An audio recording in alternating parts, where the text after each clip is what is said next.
دا هندوستان دی وبخئ تېروتنه مې وکړه پخوا هندوستان و او له 1940 کال راهیسې له هندوستان څخه جلا شو او د پاکستان هېواد رامنځته شو.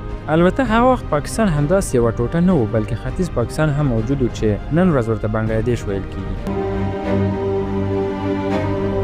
خو موږ په دې ویډیو کې یوازې غواړو د پاکستان په اړه خبرې وکړو. د پاکستان د پولو کرښې هم د لویدیځې اسیا د نورو هیوادونو لکه عراق، کویت او سوریې په څېر انګریزانو رسم کړي. هغوی ټاکلي چې دا هیواد به څه ډول بڼه ولري او د پاکستان نقشه به څنګه وي. د پاکستان سرحدي کرښې د طبیعي پولو پر خلاف په لاس رسم شوي دي، یعنې نه کوم سیند د پولې په توګه پیژندل شوی او نه کوم غر.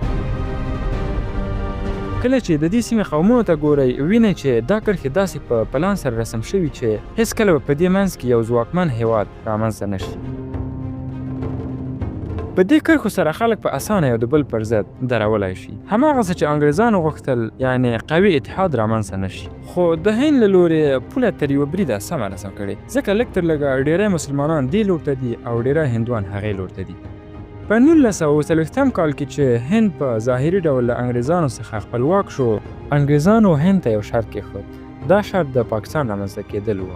انګریزانو وویل دا خپلواکي به داسې وي چې د مسلمانانو برخه جلا شي تر څو یو نوی هیواد جوړ شي. له نورو پول او هیوادونو سره کار نه لرو، خو د پاکستان او هند ترمنځ پوله مو وویل چې تر یوه بریده سمه رسم شوې په ځانګړي ډول په سویل کې. خو کله چې همدا پوله شمال ته ځي یوه لویه فتنه پکې کرل شوې ده او هغه هم د کشمیر سیمه ده. که تر دې ځایه مو ویډیو کتلي وي زموږ د ملاتړ لپاره چینل سبسکرایب کړئ، ویډیو لایک کړئ او خپل ارزښتناک نظرونه راسره شریک کړئ. ستاسو هر لایک، کامنټ او هره تبصره موږ ته لا زیاته انرژي راکوي څو په راتلونکي کې لا ښې باکیفیته او ګټورې ویډیوګانې ستاسو لپاره چمتو کړو. اوس راځو خپل موضوع ته.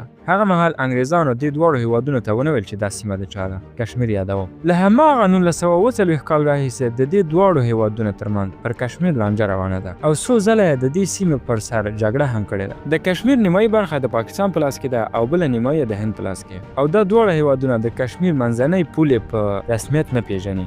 پاکستان وایي ټول کشمیر زما دی، هند هم وایي نه زما دی، او د دې دواړو ترمنځ تاوتریخوالی کلونه دوام لري.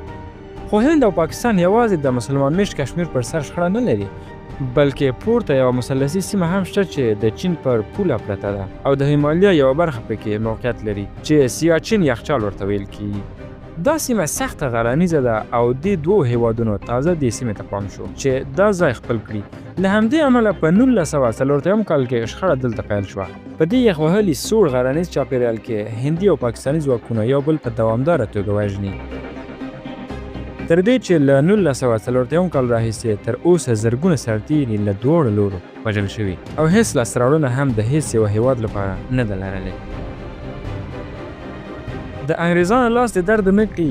هغه پوله چې د دې دوو هیوادونو ترمنځ رسم کړې دومره شریرانه ده چې په نړۍ کې دې پولې ته د نړۍ تر ټولو خطرناکه پوله ویل کېږي، ځکه هیڅکله په دې پوله کې د دې دوو هیوادونو ترمنځ جګړه پای ته نه ده رسېدلې او همیشه یو ډول نښته روانه وي. البته ډېر کسان شته چې وایي د نړۍ تر ټولو خطرناکه پوله دی MZ چې د دواړو کوریاو ترمنځ پرته ده هغه ده، خو له هغې نه هم دا ډېره خطرناکه ده.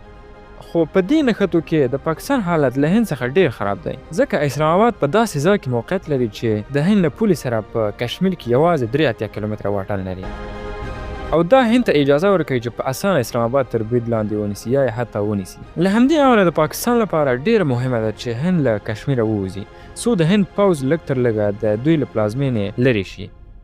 د سند سیند باید وپیژنئ. دا د نړۍ له سترو سیندونو څخه یو دی چې د هیمالیا غرونو څخه سرچینه اخلي، د پاکستان ټوله خاوره وهي او بیا د هند سمندر ته بهیږي. اسلام آباد د پاکستان پلازمینه یو نوی ښار دی چې د خپلواکۍ وروسته جوړ شو.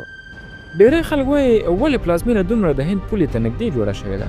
په اصل کې باید دا پلازمینه د سند سیند هغې غاړې ته جوړه شوې وای، خو ښایي د دې ټاکنه هم د پولو د ټاکلو په څېر وي. هغه نارنجي رنګه سیمه چې د پاکستان په خاوره کې وینئ، د پاکستان ډېری تاسیسات په همدې سیمه کې موقعیت لري.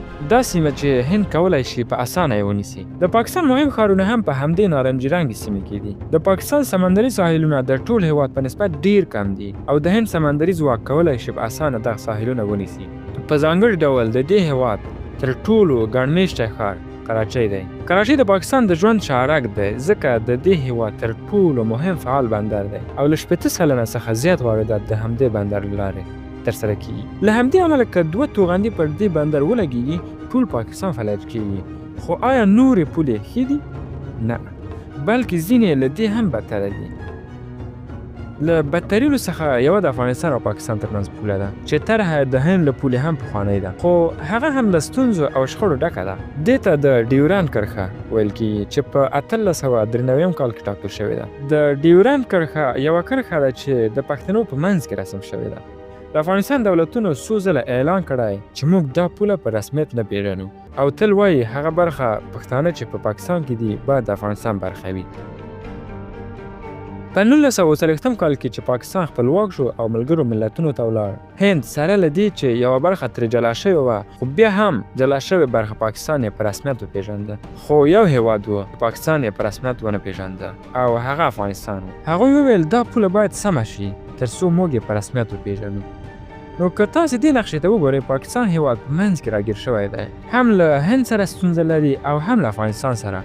البته د پاکستان لپاره سرحدي ستونزې همدومره نه دي، لا دوه هېوادونه پاتې، یو ایران او بل چین. د ایران پوله هم په همدې برخه کې انګریزانو جلا کړې او بلوچستان یې لکه کودتاوو ټوټې ټوټې کړه چې په یو ځای کې سره یو نشي. یو برخه په افغانستان کې، زیاته برخه په پاکستان او ایران کې ده. ایران او پاکستان جدي ستونزه نه لري او د دې پولې دواړو غاړو ته د بلوچ موضوع دومره پیچلې نه ده او یو له بل سره جوړ راځي او د ډیورند کرښې په څېر ډېرې او جدي ستونزې نه لري. راځئ وروستۍ پولې ته ولاړ شو، یعنې چین. د پاکستان تر ټولو بې ستونزې پوله همدا د چین پوله بلل شوې، ځکه له یو بل سره هېڅ ستونزه نه لري او یوازې سوداګري کوي. له مدیترانې سمندر څخه نیولې تر د هند نیمایي وچې پورې به داسې پوله ونه مومې چې پر اصولو رسم شوي وي او د شخړو او ستونزو سبب نه وي ګرځېدلې. بیا هم زموږ سیمه ښه ده. که د افریقا پولو ته وګورو، سړی حیرانېږي چې یوازې د خپلو ګټو لپاره رسم شوي دي. د لویدیځې اسیا په اړه به هم په راتلونکې اونۍ کې یوه ویډیو جوړه کړو چې د عراق پوله یې څنګه ویشلې ده. لنډه ده چې یوه خبره روښانه ده، که د نړۍ خطرناکو او ستونزمنو پولې ته وګورئ، وینئ چې د انګریزانو خامخا پکې نقش درلودلی دی.